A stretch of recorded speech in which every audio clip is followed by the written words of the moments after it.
Hello everyone.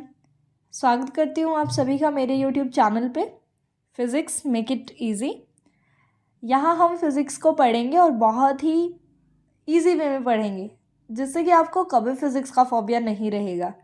आज की video में हम पढ़ने वाले हैं क्लास 12 की unit number 7, that is dual nature of matter and radiation. हम कॉन्सेप्ट को बहुत ही बेसिक से उठाकर चलेंगे और बहुत अच्छे से चीज़ों को समझेंगे और सीखेंगे। तो आइए वीडियो को शुरू करते हैं। ड्यूअल का मतलब होता है डबल। तो यहाँ पर हम पहले चैप्टर के मीनिंग को समझेंगे कि dual nature of matter and radiation क्या है, उसके बाद हम शुरू करेंगे। देखिए, ड्यूअल का मतलब होता है डबल, नेचर का मतलब होता है character of matter and radiation. Matter and radiation, आपका जो ये पूरा का पूरा यूनिवर्स है ना, ये दो ही चीज़ों से मिलकर बना है। हमारा पूरा का पूरा जो यूनिवर्स है ये दो ही चीज़ों से मिलकर बना है। या तो इस पूरे के पूरे यूनिवर्स में मैटर है और या फिर इस पूरे के पूरे यूनिवर्स में रेडिएशन है। तो ये है पूरा का पूरा यूनिवर्स। और इस यूनिवर्स में ये जो दोनों चीज़ें हैं, मैटर और रेडिएशन, इनके डबल कैरेक्टर हैं। मतलब देखिए, फिजिक्स जो है आपकी, वो आपकी नेचर में होने वाली जो फिनोमिनन है उनको एक्सप्लेन करने के बारे में है। Physics is all about natural phenomenon. तो आपके नेचर में कुछ घटनाएं ऐसी हैं, कुछ फिनोमिनन ऐसे हैं जिनको आप लाइट के और मैटर के एक ही टाइप के नेचर से एक्सप्लेन नहीं कर सकते। कुछ को आप एक नेचर से एक्सप्लेन करेंगे, कुछ को आप दूसरे नेचर से एक्सप्लेन करेंगे। और वो जो दोनों नेचर है ना, वो है वेव एंड पार्टिकल। दो नेचर है, वेव एंड पार्टिकल। मैटर का भी ड्यूअल कैरेक्टर होता है और रेडिएशन का भी ड्यूअल कैरेक्टर होता है। दोनों का ही ड्यूअल कैरेक्टर होता है। वन बाय वन हम दोनों पे बात करते हैं। सबसे पहले हम उठा लेते हैं ड्यूअल कैरेक्टर ऑफ मैटर को। ड्यूअल, हम सबसे पहले बात कर लेते हैं ड्यूअल कैरेक्टर ऑफ मैटर पे।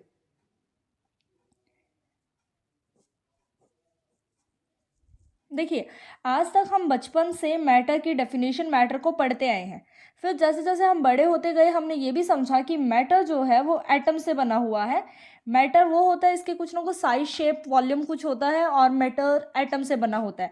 एटम क्या है? Further, atom electron, proton, neutron नाम के पार्टिकल से बना हुआ है। एक छोटा सा पार्टिकल ही है एटम भी। तो मतलब मैटर किससे बना हुआ है? पार्टिकल से बना हुआ है। तो हम बचपन से आज तक जो ऑब्जर्व कर पा रहे थे, हम मैटर का पार्टिकल कैरेक्टर जो है वो क्या कर पा रहे थे? देख पा रहे थे। तो फिर जैसे ही डी ब्रॉगली आए, आपने डी ब्रॉगली का नाम सुना होगा।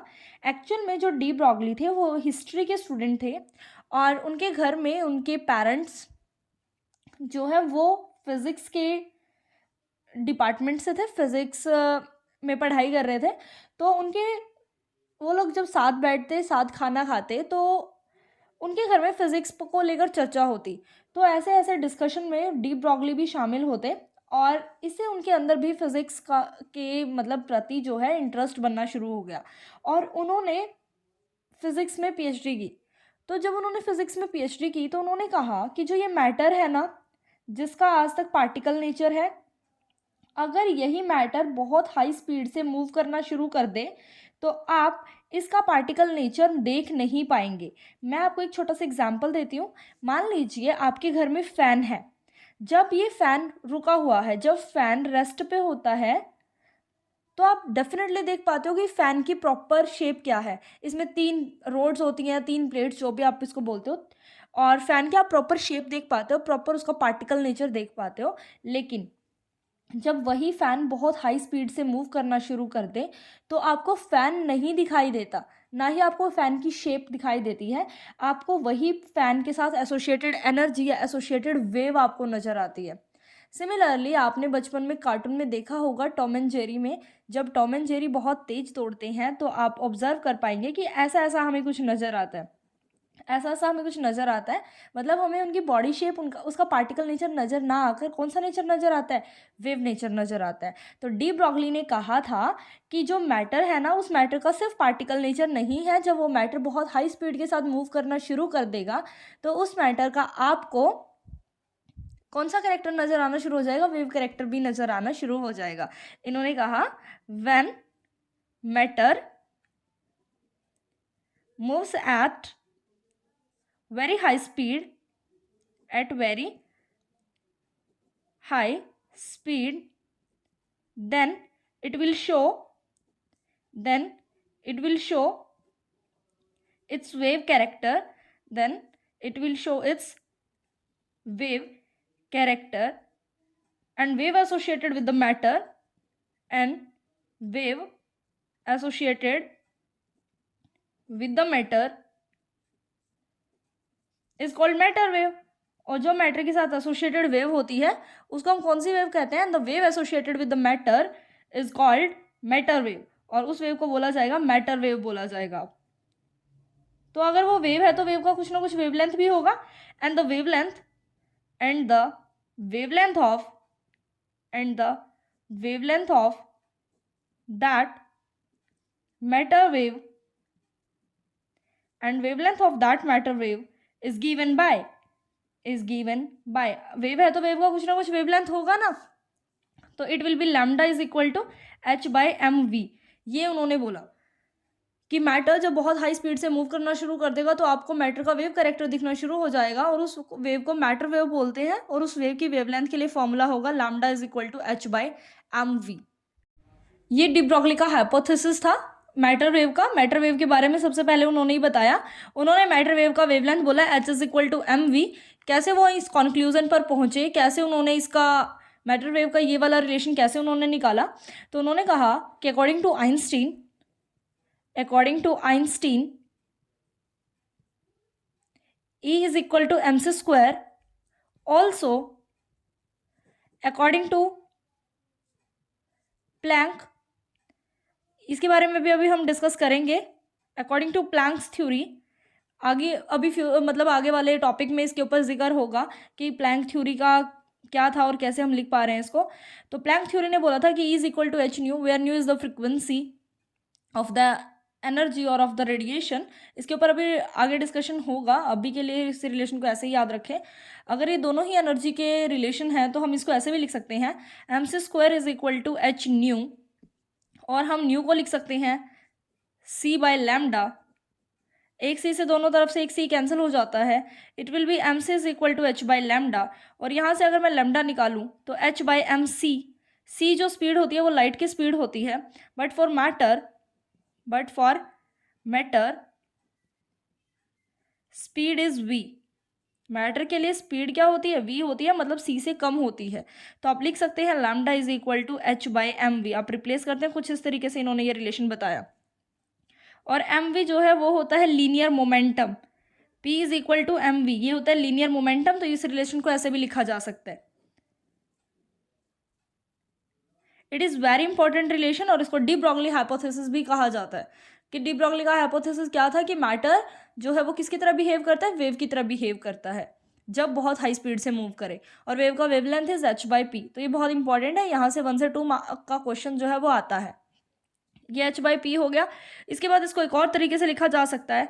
हम लोगों ने लोअर क्लासेस में किया है कि काइनेटिक एनर्जी जो है वो होती है हाफ mv स्क्वायर. अगर हम बात करें कि काइनेटिक एनर्जी क्या होती है? Half mv square. इसको अगर m से मल्टीप्लाई और m से डिवाइड किया जाए तो ये हो जाएगा 1/2 m square v square by m, means half mv का होल स्क्वायर बाई m. तो ये हो जाएगा हाफ, और mv को हम p लिख सकते हैं p स्क्वायर बाई m. तो यहाँ से जो p की वैल्यू निकल के आएगी इट विल बी 2mk, और स्क्वायर हटाएंगे तो ये हो जाएगा अंडर द रूट.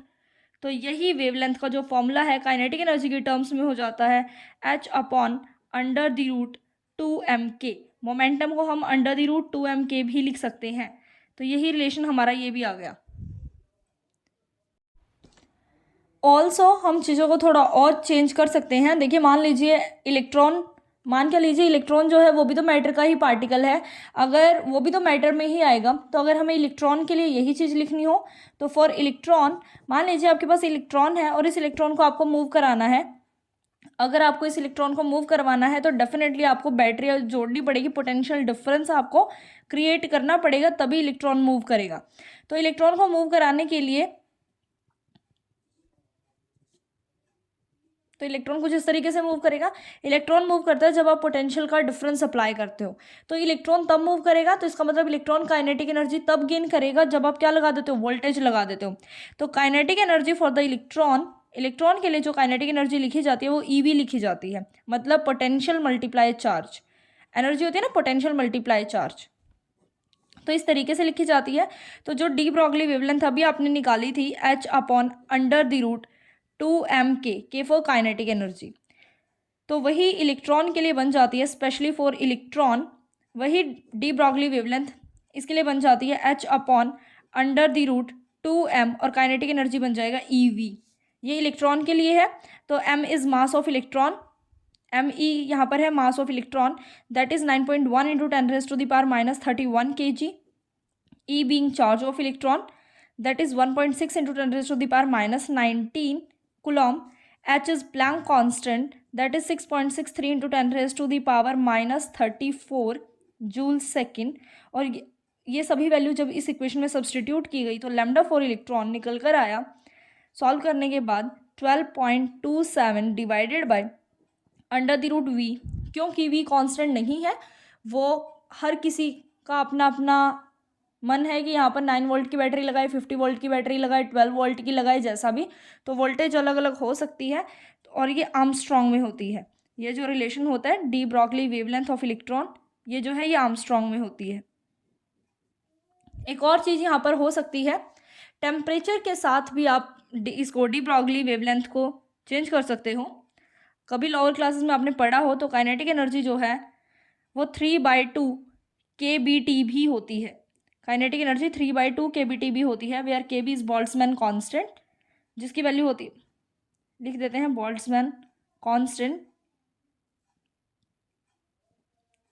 जिसका वैल्यू होता है 1.38 इंटू 10⁻⁻23 जूल पर कैल्विन।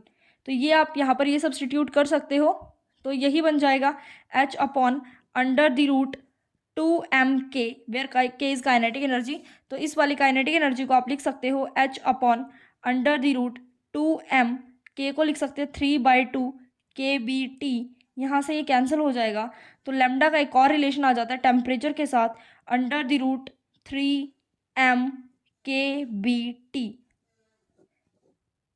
आपसे इन सभी रिलेशंस के लिए ग्राफ भी ड्रॉ करवाए जा सकते हैं कि लैम्डा को और पी का आप ग्राफ ड्रॉ करके बताएं, तो आप डेफिनेटली ग्राफ भी ड्रॉ कर सकते हैं। यहाँ पर लैम्डा ले लीजिए, यहाँ पर मोमेंटम ले लीजिए, क्योंकि ये इन्वर्सली प्रोपोर्शनल होती है मोमेंटम लैम्डा के, तो ग्राफ जो है कुछ इस तरीके का आएगा। ऐसे ही आपसे वेलोसिटी के साथ भी करा सकते हैं, तो वेलोसिटी के साथ भी यही रिलेशन आएगा, मतलब जिनकी वेलोसिटी ज़्यादा होती है उनका वेवलेंथ कम होता है। ये इस तरीके से आप लोगों से इन रिलेशन को देखते हुए ग्राफ भी ड्रॉ करा सकते हैं। तो ये था डी ब्रॉगली हाइपोथेसिस। अगेन मैं कंक्लूड कर देती हूँ चीज़ों को। जब भी कोई भी मैटर बहुत हाई स्पीड से मूव करेगा, the speed should be comparable to the speed of light, तो वो जो है मैटर पार्टिकल की तरह बिहेव ना करके वेव की तरह बिहेव करना शुरू कर देगा, और वेव का वेवलेंथ होता है, और वेवलेंथ को लिखा जा सकता है H/mv। mv को लिखा जा सकता है मोमेंटम, और मोमेंटम को लिखा जा सकता है √2m के। फर्दर इलेक्ट्रॉन के लिए रिजल्ट्स को चेंज किया जा सकता है, काइनेटिक एनर्जी को रिप्लेस कर दिया जाएगा इलेक्ट्रॉन के लिए EV से, और टेम्परेचर की फॉर्म में इसको रिप्लेस कर दिया जाएगा 3/2 kBT से। और इसी तरीके से इनके रिलेशंस जो हैं वो पूछ लिए जाते हैं, ग्राफिकल रिलेशंस भी पूछ लिए जाते हैं। आई होप आपको ये चीज़ें क्लियर हुई होंगी। अगर आपको ये वीडियो अच्छी लगी है और पसंद आई है तो लाइक कीजिएगा, चैनल को सब्सक्राइब कीजिएगा। Thank you very much. अगली वीडियो इसी चैनल पर अपलोड कर दी जाएगी। वीक में 2 बार dual nature of matter and radiation की वीडियो अपलोड की जाएगी, सो स्टे ट्यून्ड।